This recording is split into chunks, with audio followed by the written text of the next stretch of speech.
سقراط: خوبصورتی ظاہری نہیں، اندر کی ہوتی ہے۔ سقراط معمولی شکل و صورت کا مالک تھا، بلکہ بدصورت کہنا زیادہ بہتر ہوگا، مگر اس بدصورتی میں دنیا کا سارا حسن شامل تھا۔ ایتھنز کے لوگ ظاہری خوبصورتی کے قائل تھے، لیکن سقراط جسمانی لحاظ سے بھدا بے ڈول تھا۔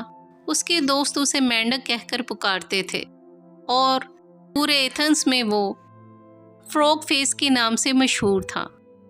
سقراط انہیں یہ سمجھاتا رہا کہ میں باہر سے نہ سہی لیکن اندر سے خوبصورت آدمی ہوں، اگرچہ میری گردن میرے کاندھوں میں دھنسی ہے، میری داڑھی بے ترتیب ہے، ناک چپٹی ہے، پیشانی چھوٹی ہے، لیکن اس میں میرا کوئی قصور نہیں۔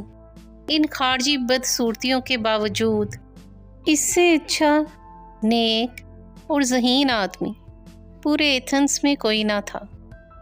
اس کے دوستوں کا کہنا تھا کہ سقراط سے زیادہ نیک، شریف، عالم اور متوازن فکر رکھنے والا آدمی انہوں نے ساری دنیا میں نہیں دیکھا۔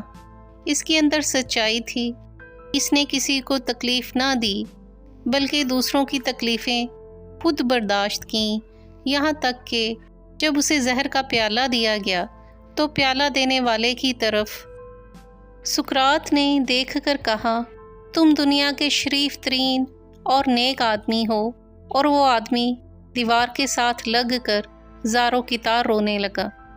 علم و دانش کے ممار سے اقتباس۔